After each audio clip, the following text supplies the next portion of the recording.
بھائی اتنا لمبا چوڑا قصہ نہ لکھا کرو.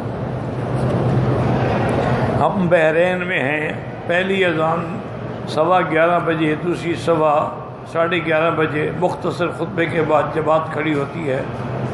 فقہ حنفیہ کے مطابق جائز ہے. بالکل آپ نماز پڑھیں، نماز نہ چھوڑیں. گو بعض چیزیں فقہ حنفی کے مطابق نہ بھی ہوں تو فقہ شافعی کے مطابق ہوں گی، کوئی حرج نہیں. بے نماز نہ رہیں، جمعہ نہ چھوڑیں، جماعت نہ چھوڑیں.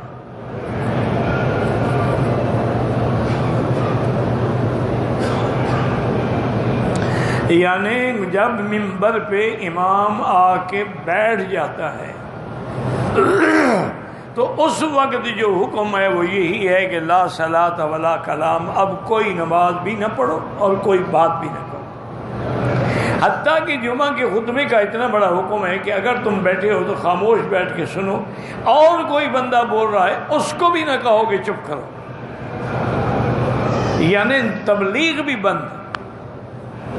اگر تم نے اس کو کہا فقط لگاؤ تو تمہارا ثواب بھی ضائع ہو گیا. تو جس میں تبلیغ بھی نہیں کر سکتے ہو تو اور کیا چیز کر سکتے ہو؟ اس لیے حنفی مسلک میں یہی ہے کہ جب امام بیٹھ جائے اس وقت کوئی نماز، کوئی بات، کچھ نہ کہیں. حتیٰ کہ اذان ہو تو اذان کا جواب بھی نہ دے، بس دل میں کہتے رہیں.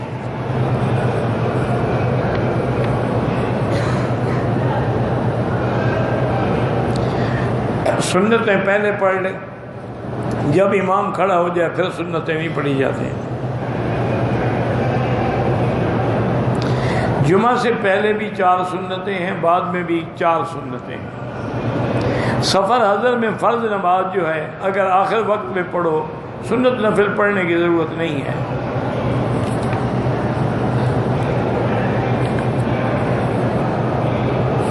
اگر ایک آدمی مثلا سنت پڑھ رہا ہے، کسی نے فرض پڑھنے تھے، اس نے آگے اشارہ کر دیا، اس کے پیچھے فرض شروع کر دیے، تو حنابلہ کے نزدیک تو جائز ہے. المفترض خلف المتنفل، فرض والا نفل والے کے پیچھے بھی کھڑا ہو سکتا ہے تاکہ جماعت نصیب ہو جائے. لیکن حنفی مسلک میں نہیں ہے. وہ کہتے ہیں کہ امام قوی ہونا چاہیے. یہ نہیں کہ امام کمزور ہو اور مقتدی قوی ہو. امام نفل پڑھ رہا اور مقتدی فرض پڑھ رہا، ان کے نزدیک جائز نہیں ہے.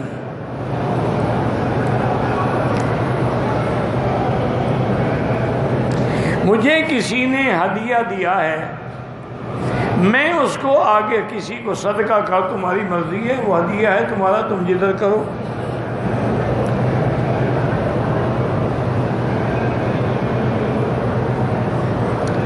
میں نے عمرہ مکمل کرنے کے بعد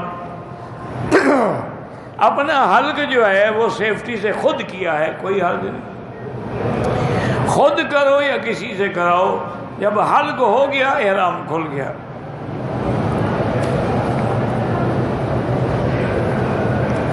کہتے جی کہ کیا میں کسی بیٹے کو اس کی نافرمانی پر اپنی جائیداد سے آگ کر سکتا ہوں، یعنی محروم کر سکتا ہوں؟ نہیں کر سکتا. چاہے اولاد جتنی ہی نافرمان کیوں نہ ہو، تمہیں آگ کرنے کا شریعت نے کوئی حکم نہیں دیا. اس کا حصہ اللہ نے مقرر کیا ہے، تم نے تھوڑا مقرر کیا ہے. وہ ہر حال میں تمہارا وارث ہے تمہارے مرنے کے بعد، چاہے آگ کرو یا نہ کرو. لیکن بہتر ہے کہ اس کو آگ نہ کرو. یہاں ایک بڑے بزرگ تھے، بڑے عالم تھے، بڑے اللہ والے تھے. اصل میں وہ مصر کے تھے.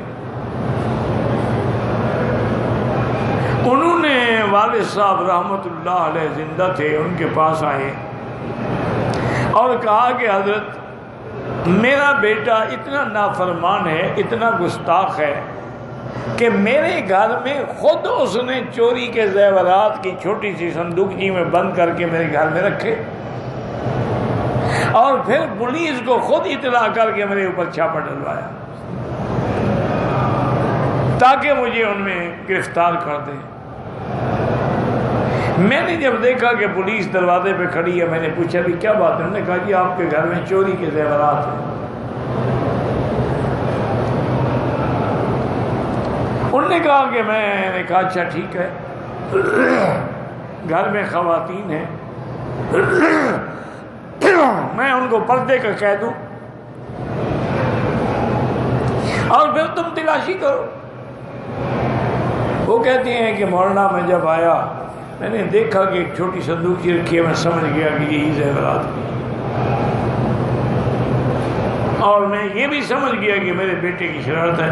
میں نے فوراً صندوق کی اٹھائی, کتابوں کو نیچے رکھ دی اور داڑھی پکڑ کے اللہ کے آگے درخواست کی کہ مولا ساری زندگی تم نے مجھے عزت دی ہے, اب بڑھاپے میری داڑھی کو سیاہ نہ کریں, مجھے بدنامی سے اور ظلم سے بچا لیں. کہتا ہے پولیس والے آئے, میرے گھر کا سامان کو اتھل پتھل کر ڈالا, لیکن ادھر کسی نے ہاتھ نہیں لگایا. اللہ نے پردہ دیا, وہ ناکام چلے گئے. انہوں نے کہا کہ جب ایک بیٹا اپنے والد کو اس مقام تک لے آئے تو میں نے فیصلہ کیا ہے کہ میں اس بیٹے کو آگ کر دوں تاکہ آئندہ اس کا میرے خاندان سے, میری وراثت سے, میرے مال سے, جائیداد سے کوئی تعلق نہیں. یہ میں نے فتویٰ لکھا ہے اور مختلف علماء سے میں دستخط کرائے ہیں. میں آپ کے پاس بھی آیا ہوں کہ آپ دستخط کر دیں. حضرت میں نے کہا حضرت میں دستخط نہیں کرتا. انہوں نے کہا کیا وجہ؟ میں نے کہا آپ آگ کر ہی نہیں سکتے شریعت میں. نوح علیہ السلام کا بیٹا کافر ہے, باپ کے سامنے کھڑا ہے کہ سآوی الی جبل یعصمنی من الماء, میں پہاڑ پہ چڑھ جاؤں گا, تیرا پانی کیا کرے گا؟ یہ 10 فٹ اونچا ہوگا, 20 فٹ ہوگا, میں تو 2000 فٹ بلندی پہ چلا جاؤں گا. لیکن اللہ کا پیغمبر پھر بھی دعا مانگ رہا, وہ کفر پہ اڑا ہوا ہے, کفر پہ ڈوب گیا. اللہ کا پیغمبر پھر بھی مانگ, ان بنی من اہلی و ان وعدک الحق. تو اس لیے میرا مشورہ یہ ہے اس کو آگ نہ کرے, بلکہ اگر آپ ناراض نہ ہوں, تمہارا بیٹا تمہاری ناراضگی کی وجہ سے تباہ و برباد ہو جائے گا دنیا اور آخرت میں, اس کو معاف کر.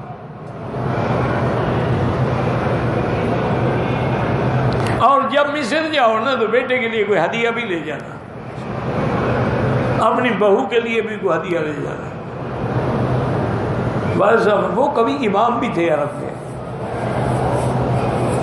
واضح فرماتے ہیں کہ 2-1 مہینے کے بعد وہ آئے, مجھے ملے اور ماتھا چوما میرا اور بڑے خوش ہوئے اور کہنے لگے کہ حضرت آپ نے مجھے بڑا اچھا مشورہ دیا تھا, میں نے بیٹے کے لیے یہاں سے کچھ ہدیہ بھی لیا, بہو کے لیے بھی کچھ زیور لیے. میں جب وہاں گیا ان کو دیا تو وہ دونوں میرے پاؤں پہ گر گئے اور کہا کہ اللہ کے لیے ہمیں معاف کر. تو میں نے ان کو معاف کر دیا ہے. اب وہ میرا انتہائی فرما بردار ہے. تو میرا گھر بربادی سے بچ گیا. اگر میں آگ کر دیتا تو کیا ہوتا؟ تو اس لیے مسئلہ یہ ہے, کوئی کسی کو آگ نہیں کر سکتا. اللہ نے حصے بنائے ہیں, اللہ نے اس کو تیرے گھر میں پیدا کیا ہے, تم کون ہو اس کو معلوم کرنے والے؟ نافرمان ہے, اس کو معاف کر دو. کیونکہ والدین کی جو دعا ہے نا, یاد رکھو, اولاد کے حق میں ایسے ہے دعا النبی فی حق امت ہی, جیسے اللہ کا نبی اپنی امت کے لیے دعا مانگے. اور پھر والدین جب بد دعا کرتے ہیں اور حال میں منظور ہوتی ہے اور اولاد برباد ہو جاتی ہے. وجہ کیا ہے؟ کہ وجہ یہ ہے کہ والدین بالکل بد دعا نہیں کرتے, حتیٰ کہ مجبور ہو جائے. تو مجبور جب دعا مانگتا ہے تو اللہ قبول کر لیتے ہیں. امن یجیب المضطر اذا دعا. اس لیے اپنی اولادوں کو ان کی نافرمانیوں کے باوجود بھی معاف کر, اور ان کے لیے روزانہ 2 رکعت تہجد, 2 رکعت نماز صلاۃ الحاجہ پڑھ کے دعا کیا کریں. اور یاد الجلال والاکرام, یاد الجلال والاکرام, یاد الجلال والاکرام, اس نام کو کثرت سے پڑھیں. اور پھر ربنا ہب لنا من ازواجنا وذریاتنا قرۃ اعین واجعلنا للمتقین اماما. یہ دعا مانگیں, اللہ رحم فرمائے.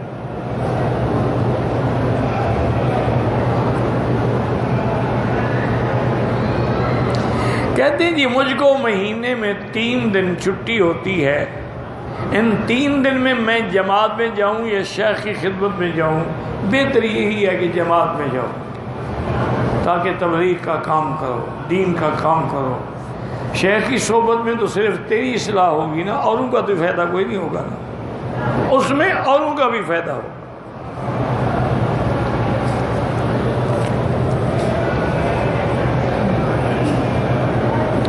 احرام کی حالت میں یا بغیر احرام کی حالت میں حرم میں آنکھوں میں سرما ڈالیں، کوئی حرج نہیں۔ زندہ کے لیے طواف یا عمرہ نہیں کر سکتے، اپنے لیے کر کے اس کے لیے دعا کرو۔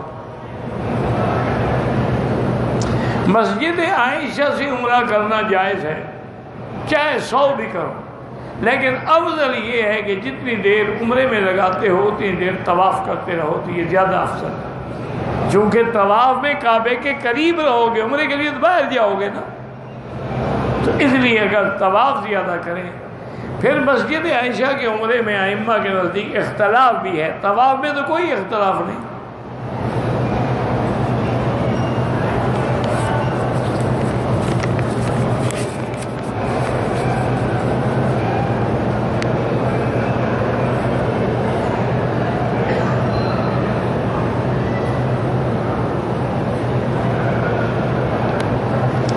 کہتی ہے کہ میرا داماد جو ہے وہ بڑا سخت مزاج ہے، 3 سال ہو گئے، اولاد بھی ہے، پھر بھی وہ اپنی بیوی کو مارتا ہے، گالیاں دیتا ہے، اور ایسی فوش گالیاں دیتا ہے کہ بندہ سن کے بھی شرمندہ ہوتا ہے۔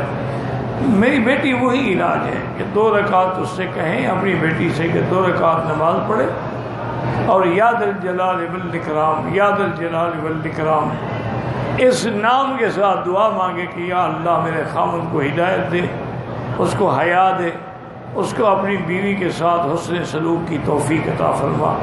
بہتر ہے دعا کرو، اللہ پاک قادر ہیں، اللہ اس کو ہدایت دے دے۔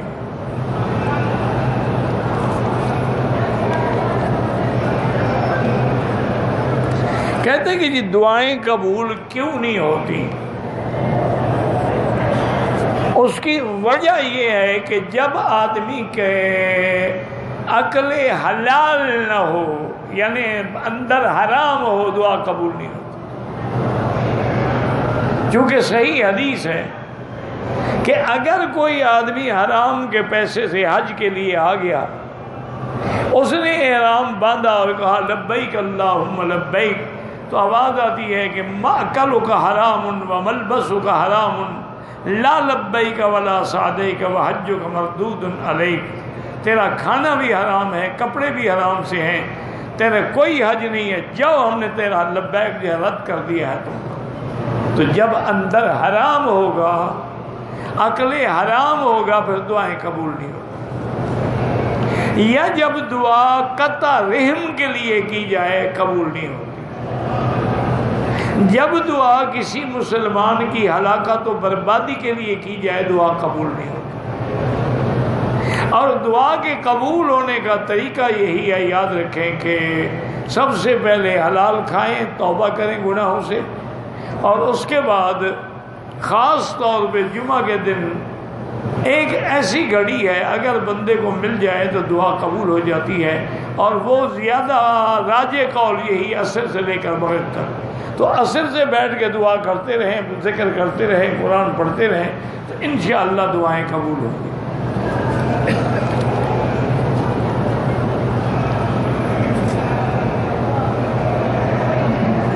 کہتے جی کہ مولانا حق نواز جنگوی کے بارے میں آپ کا کیا خیال ہے؟ وہ فوت ہو گئے، اب ان کے بارے میں خیالات کی کیا بات ہے؟ وہ ایک صحیح معنی میں اہل سنت والجماعت کے علماء میں سے تھے، اور اپنے وقت میں انہوں نے شان صحابہ پہ قربانیاں دی ہیں، تحریکیں چلائی ہیں، بڑی مار کھائی ہے، بڑے ظلم برداشت کی ہے۔ وہ تو بالکل خالص سچے مجاہد آدمی تھے، اللہ ان کی قبر پہ رحمت فرمائے اور اللہ ان کے درجات کو بلند فرمائے۔ اصل بات یہ ہے کہ بندہ ماحول ہی اس کو تلخ کر دیتے۔ میں نے ایک دفعہ سوچا کہ بھی کسی طرح میں ان کو کو سمجھاؤں کہ یار یہ کافر کافر کافر کافر، یہ ساری دنیا کو کافر بنا رہے ہو، یہ نعرہ درست نہیں ہے۔ اب ہر بندہ تو کافر نہیں ہوتا نا، کوئی جاہل ہے بیچارہ، جہالت کی وجہ سے شیعہ بنا ہوا ہے، اس کو پتہ ہی نہیں شیعہ کون ہے اور سنی کون ہے۔ بہرحال میں ایک دفعہ پاکستان گیا، مجھے یاد ہے کہ چنی اوٹ میں ختم نبوت کانفرنس تھی، میں نے اس میں شرکت کی، اور اس کے بعد پھر میں روانہ ہوا بہاولپور کے لیے۔ تو گورنمنٹ نے احترام کے لیے، استقبال کے لیے اسکواڈ دیا ہوا تھا کہ آپ کے ساتھ رہے حفاظت کے لیے۔ تو مجھے ایک چٹ ملی مولانا حق نواز کی کہ آپ کے ساتھ پولیس ہے اور میں آپ کو ملنا چاہتا ہوں، اور میں تو مجرم اشتہاری ہوں، میں کیسے ملوں آپ کو؟ اور یہ بدبخت تو مجھے جانتے بھی ہیں، پہچانتے بھی ہیں، پکڑ لیں گے۔ بہرحال اور وہ کرتے یہ تھے کہ جب ایک ضلع کی حد ختم ہوتی تھی نا، تو اگلے ضلع کی پولیس کو اطلاع دے دی جاتی تھی، ان کی گاڑی آ جاتی تھی۔ ابھی حد ختم نہیں ہوئی تھی، میں نے ان کو روکا، میں نے کہا یار مہربانی کرو، مجھے کوئی اسکواڈ نہیں چاہیے، نہ میں ان مولویوں میں ہوں جو ان چیزوں کو دیکھ کے خوش ہوتے ہوں، میں فقیر آدمی ہوں، طالب العلم ہوں، آپ مہربانی کر کے ایک تو آپ بھی واپس جائیں اور آگے بھی اطلاع نہ کریں کہ وہ میرے لیے آئیں لینے کے لیے۔ حضرت ہم تو مجبور کیا ہے، جب میں نے کہہ دیا میری جان چھوڑو، بہرحال انہوں نے مان لیا اور چلے گئے۔ آگے ایک ہوٹل تھا، یہ جیسے سڑکوں پہ ہوٹل ہوتے ہیں ٹرک ڈرائیوروں کے لیے، میں وہاں بیٹھا تو مولانا وہاں آ کے مجھے ملے۔ تو میں نے ان کو انہوں نے کہا مکی صاحب گزارش یہ ہے کہ میں نے اپنی آنکھوں سے دیکھا ہے کہ ہمارے جنگ میں شیعہ نے کتوں کا جلوس نکالا اور کتیا کے گل میں سیدہ عائشہ کا نام لے کے پٹا ڈالا ہوا تھا، ان کا پھر مجھ سے برداشت نہیں ہوا،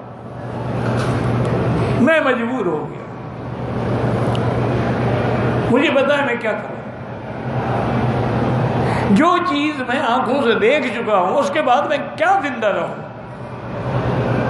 میں نے کہا چلو ایک بات تو مانو، تم شیعہ سے بھی لڑتے ہو اور حکومت سے بھی لڑتے ہو، یا تو حکومت سے لڑو یا شیعہ سے لڑو، دونوں کو دشمن بنا لیتے ہو تو کامیاب کیسے ہو سکتے ہو؟ کم سے کم انتظامیہ اور حکومت سے تو نہ لڑو۔ انہوں نے کہا یہ بات آپ کی میں مانتا ہوں۔ یہ میری ان کے ساتھ ملاقات ہے، 15-20 منٹ آدھے گھنٹے کی، ہمیں چائے پی اور انہوں نے اس پہ عمل بھی کیا، لیکن اللہ کو منظور نہیں تھا، شہید ہو گئے۔ ورنہ اب وہ آہستہ آہستہ اپنی جماعت کو، میں نے کہا کب تک تاریخ، اس کو منظم کرو، یہ تو بالکل ایک ایسا تم نے ان کو اتنا ایڈوانس کر دیا ہے کہ اب وہ کسی مولوی سے بھی قابو نہیں آتے۔ انہوں نے کہا آپ کی بات ٹھیک ہے، وہ عمل کر رہے تھے بیچارے، لیکن اللہ کے راستے میں شہید ہو گئے، اور یہ بھی اتفاق ہے کہ ان کی شہادت کے موقع پر میں وہی تھا۔ مجھے ملتان میں اطلاع ملی کہ حضرت شہید ہو گئے ہیں اور جنازہ ہے، اور ان کو بھی پتا تھا کہ میں وہاں ہوں، تو ان نے بھی یہ اعلان کر دیا تھا کہ جنازہ مکی صاحب پڑھائیں گے۔ اب مسئلہ یہ تھا کہ راستے میں جناب ساری چوکیاں لگا دی گئیں، پولیس بیٹھ گئی، کسی باہر والے کو گاڑی اس طرف جانے ہی نہیں دیتے تھے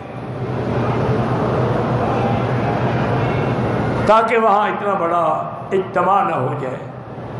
تو میں نے کمشنر کو ٹیلی فون کیا، انہوں نے کہا یار میں نے اس کا جنازہ پڑھنا ہے، تم میرے دوست ہو، کوئی حل کرو مجھے وہاں پہنچانے کا۔ انہوں نے کہا میں اپنی گاڑی بھیجتا ہوں، اس پہ جھنڈا لگا ہوا ہوگا، آپ کو کوئی روکے، آپ جائیں، ہمیں پتہ ہے کہ آپ لوگوں کو لڑانے کے لیے تقریر نہیں کرتے ہو بلکہ ملانے کے لیے تقریر کرتے ہو۔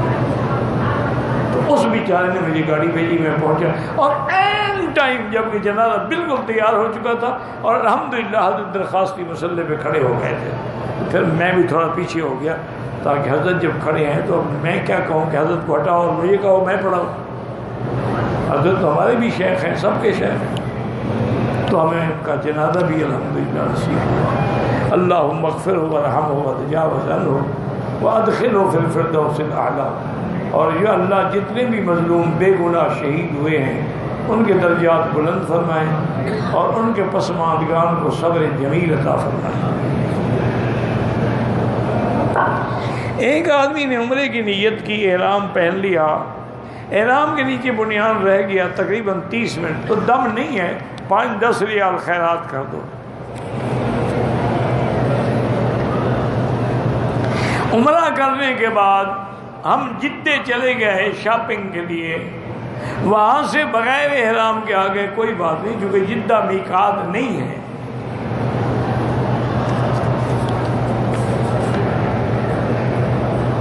مصیبت میں کون سی دعا پڑھیں؟ رب انی مسنی الضر وانت ارحم الراحمین، اس کو جتنا کثرت سے پڑھ سکتے ہو پڑھو۔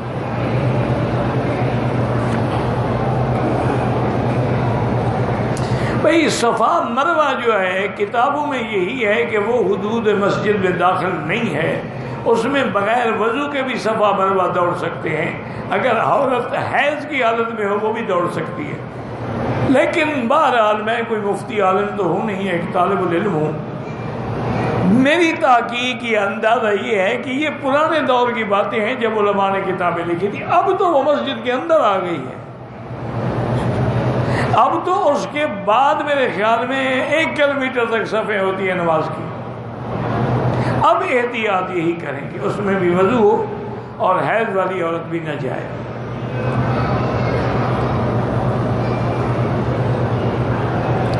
اگر محرم نے حالت احرام میں صابن سے ہاتھ دھو لیے کوئی حرج نہیں، یا سونے کی حالت میں منہ پہ کپڑا آ گیا کچھ نہیں ہوتا۔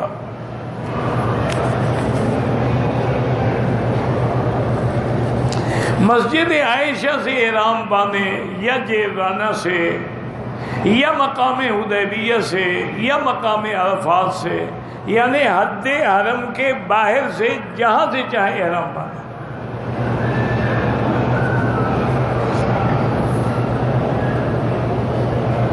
کہتے جی کہ امام ابو حنیفہ رحمۃ اللہ علیہ کے نزدیک جیسے اب یہاں 3:30 بجے عصر کی نماز ہوتی، امام صاحب کے نزدیک وقت نہیں ہوتا، لیکن فتویٰ علماء احناف کا یہی ہے کہ حرم کی جماعت نہ چھوڑے، ان کے مسلک کے مطابق نماز پڑھ لیں۔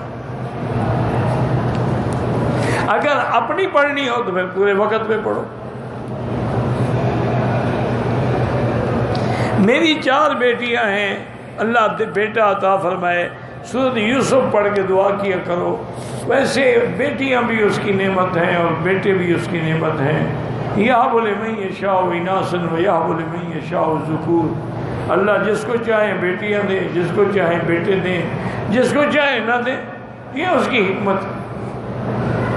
وہ ایک کتابوں میں واقعہ آتا ہے کہ حضرت حاجی امداد اللہ صاحب تھے نا، جو سب کے مرشد تھے، پیر تھے علماء دیوبند کے، ان سے حضرت تھانوی کے خاندان کی بوڑھی عورتوں نے درخواست کی کہ حضرت اشرف علی کے لیے آپ دعا کیوں نہیں کرتے کہ اللہ اس کو اولاد دے، اللہ اس کو لڑکا دے۔ اس کی 2 بیوی ہیں، دونوں سے بھی اولاد نہیں ہے۔ فرمانے لگے بی بی سب سے بڑی بات یہ ہے کہ اللہ کی تقدیر اور اللہ کے فیصلوں پہ راضی رہا کرو، اللہ دے تب بھی راضی، نہ دے تب بھی راضی۔ اور فرمایا کہ کیا تم اس کی گارنٹی دیتے ہو کہ اس کا بیٹا جو ہے وہ بھی اشرف علی بنے گا؟ جب نہیں ہے تو اللہ پہ چھوڑ دو، کوئی حکمت ہے اللہ نہیں دیتے، ورنہ اللہ تعالیٰ عام بندے کو دے سکتے ہیں تو اپنے ایک ولی کو بھی دے سکتے ہیں۔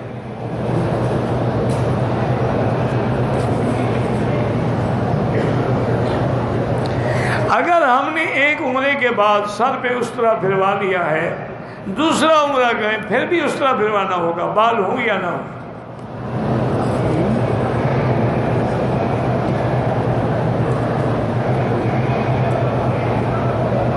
کہتے کہ بیوی کی عادات سخت ہیں، خاوند کو والدین سے ملنے سے بھی روکتی ہے، تو اچھے خاوند ہو کہ بیوی تم پہ حکم چلاتی ہے۔ نہیں، اللہ نے تمہیں خاوند بنایا کہ تم بیوی ہو۔ اگر تم تو بیوی ہو تو پھر اسی طرح لعن تان سہتے ہو، گزارا کرو۔ خاوند ہو تو ایک دن میں ٹھیک ہو جائے، یہ کوئی بات ہے کہ عورت ٹھیک نہ ہو؟ اسی لیے حضور نے فرمایا نا کہ اصحابی ساتھ لٹکا رہے، اس کو پتہ لگے کہ کسی وقت یہ اس کو لے کے بھی مجھے ٹھیک کر سکتا ہے۔ باقی اللہ سے دعا مانگا کرو، اللہ اس کو بدخلقی سے بچائے، اللہ اس کو بد زبانی سے بچائے۔ سچی بات یہ ہے کہ جس گھر میں عورت صالحہ ہو، دیندار ہو، خاوند کی فرما بردار ہو، وہ گھر جنت ہوتا ہے، اور جس گھر میں عورت بد زبان ہو وہ گھر جہنم بن جاتا ہے۔ نہ دن کو سکون ہے نہ رات کو سکون۔ وہ ایک مولوی صاحب تھے، وہ کہتے ہیں حضرت باہر کا جو جن ہے نا اس کا علاج ہو سکتا ہے، لیکن بستر کے اندر والا جن اس کا علاج کیا کریں، وہ تو ہر وقت ساتھ ہے نا۔ تو بہرحال اس کا علاج یہی ہے کہ اللہ سے دعا مانگیں، اللہ اس کو بد زبانی سے محفوظ رکھے، اور جو عورت خاوند کے خلاف بد زبانی کرتی ہے اس کے لیے اللہ کے عذاب کا بڑی سخت خطرہ ہے، وہ توبہ کرے، استغفار کرے۔